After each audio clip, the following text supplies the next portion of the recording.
a lot to talk about at the State House this week as well. For sure. This week I spoke with House Speaker Todd Huston and State Representative Greg Porter. Both had a lot to say about the state's efforts to bring more jobs to Indiana. And I also asked Speaker Huston about some of the other big issues on his plate in the next few months.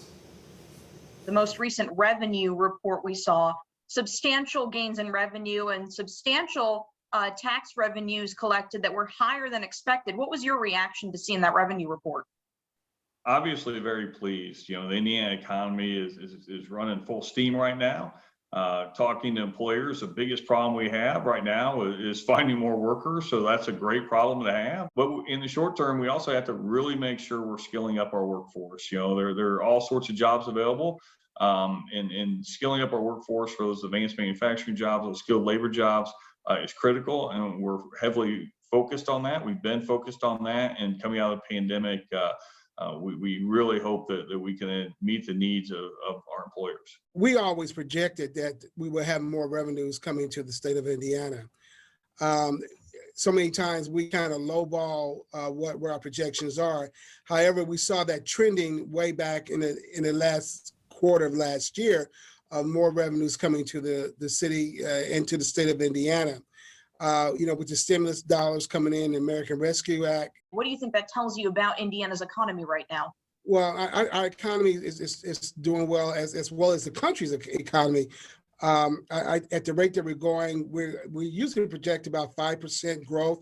At this point, it looks like you know, through the federal government and the dollars that we receive from them, our economy is going to grow at least 7% or even more. There will be some ways that I think we may have to pivot because of all the dollars that the growth of the economy, what we're going to do with some of those dollars to help take care of the people within the state of Indiana.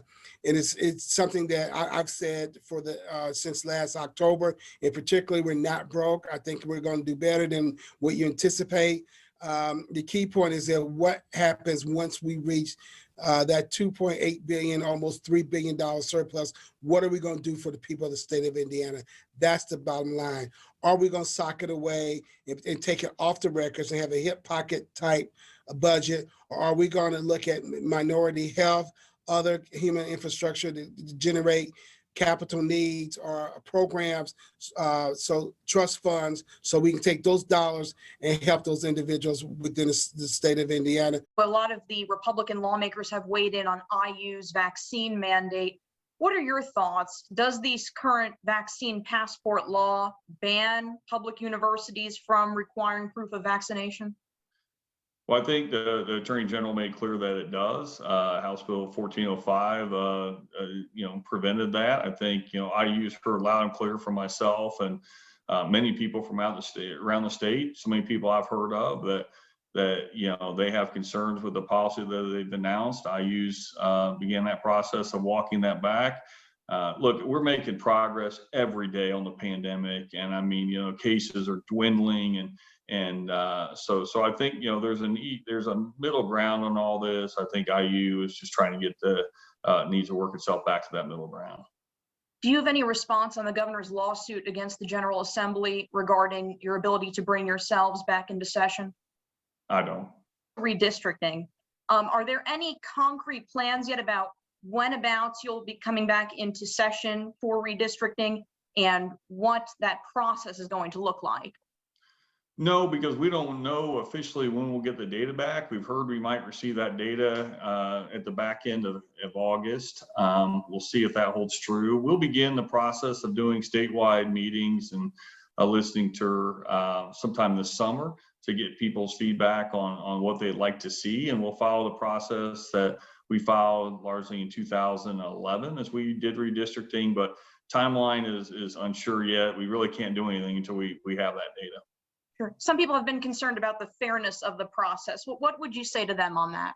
You know, we will follow all federal and statutory laws and regulations around it. I'm quite comfortable with it.